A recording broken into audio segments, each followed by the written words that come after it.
Hello guys, कैसे हैं आप सब। उम्मीद है अच्छे होंगे। तो कल अपनी जो एनिमल हस्बेंड्री क्लास थी अपने, उसके अंदर एक टॉपिक कर लिया था कि दूध के परीक्षण। तो दूध के अंदर कौन कौन से प्रशिक्षण होते हैं या परीक्षण होते हैं उनके अपने बारे में उन पे डिस्कस कर लिया था।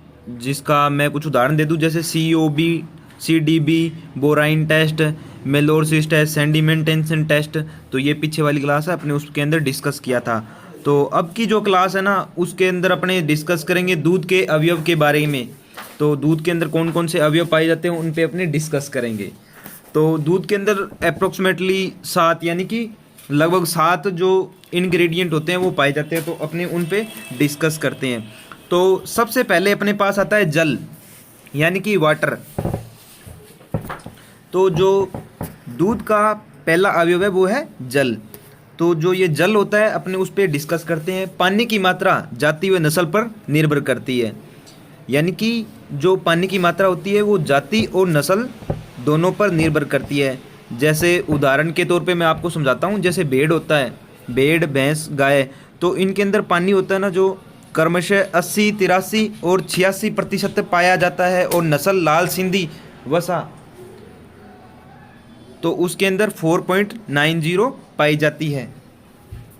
उसके बाद में अपने डिस्कस करते हैं वसा पर।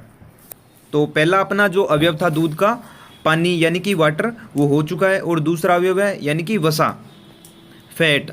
तो जो वसा होती है ये सस्पेंशन या निलंबन व इमल्सन या फिर पायस के रूप में पाई जाती है।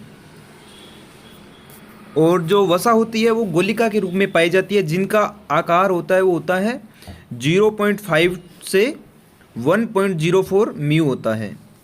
देन अपने बात करते हैं दूध में मूल्य का निर्धारण करती है वसा। अगर क्वेश्चन आता है कि दूध का मूल्य कौन निर्धारित करता है, वसा, लवण, विटामिन या फिर लैक्टोज, तो उसका राइट आंसर होगा वो होगा वसा यानी कि फैट। तो दूध का जो मूल्य है वो फैट निर्धारित करती है।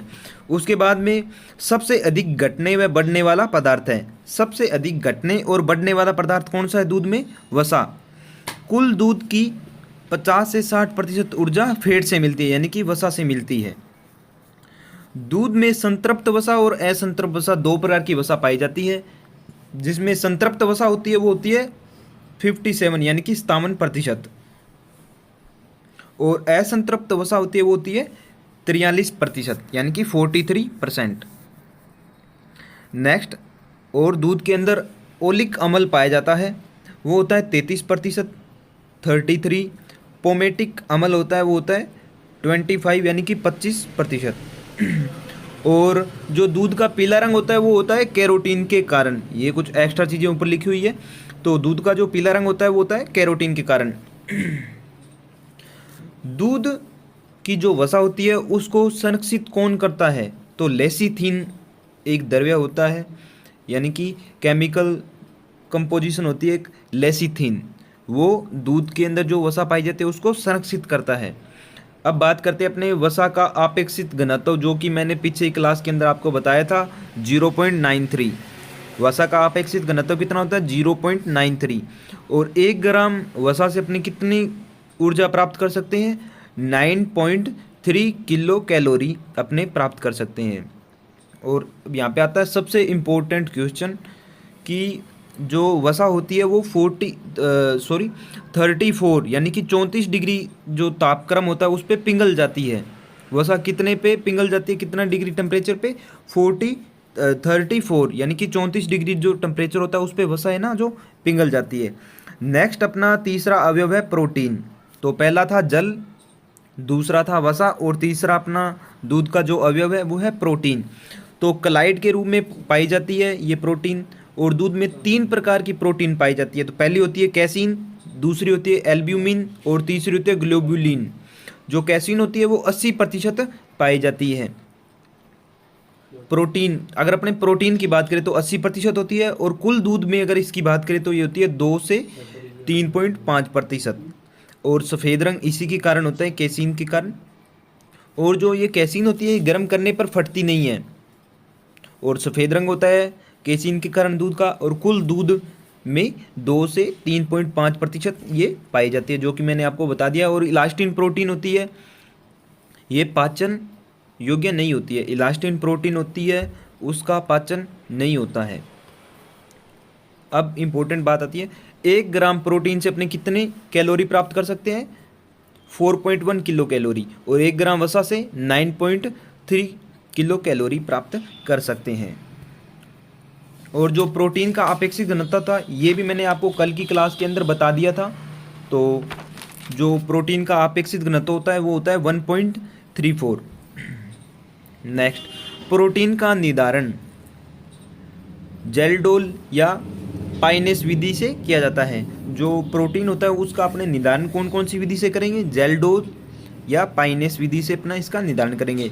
नेक्स्ट बात करते हैं अपने 4 नंबर, यानी कि पहला अपना हो गया था जल, दूसरा वसा, तीसरा प्रोटीन और चौथा लैक्टोज। तो लैक्टोज को हिंदी के अंदर दुग्धम कहते हैं।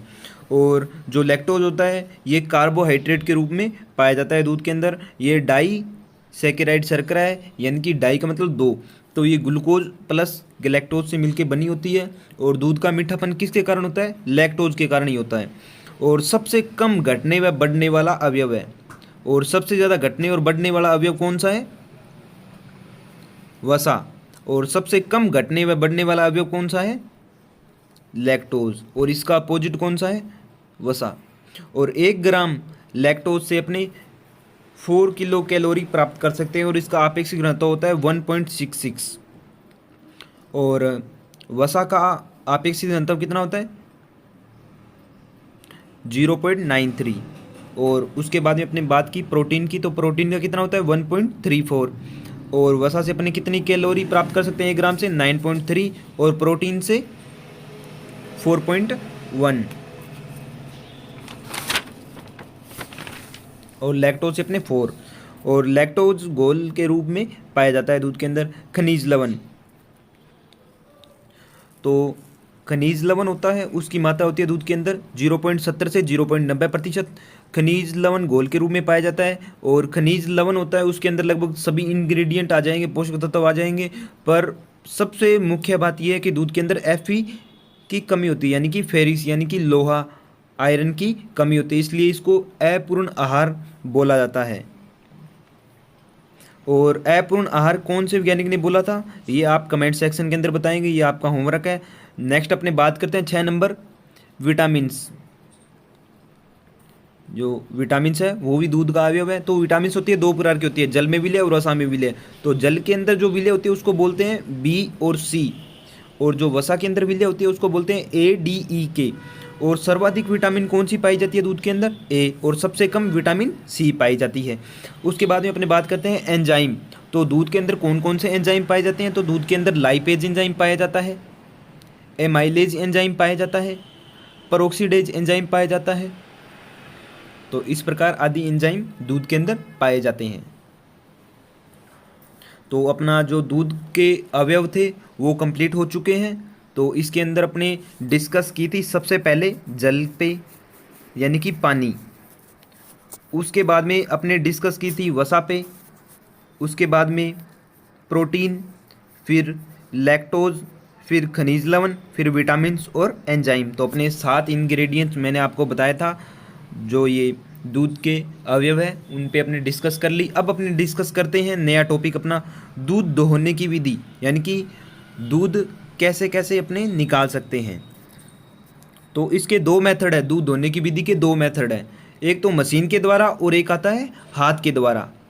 तो इसके अंदर अपने बात करते हैं सबसे पहले मशीन के द्वारा कैसे दूध का दोहन होता है।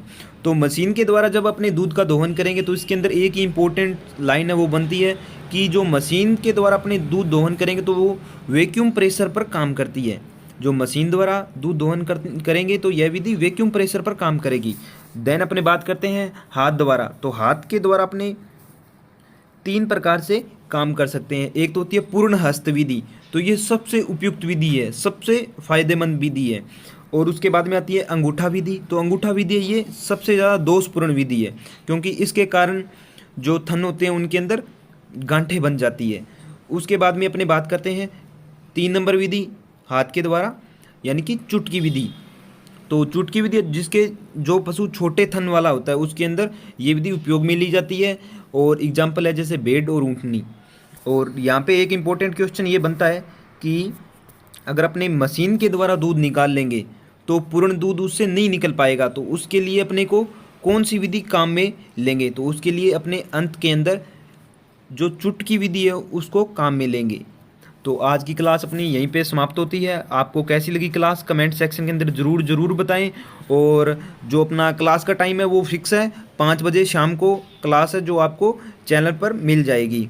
तो और क्लास को ज़्यादा से ज़्यादा शेयर करें। किसी भी प्रकार की कोई भी क्लास से संबंधित या अन्य कोई एडवाइस है तो कमेंट सेक्शन के अंदर ज़रूर बताएं। धन्यवाद। मिलते हैं नेक्स्ट क्लास के अंदर इसके आगे एक नए टॉपिक के साथ।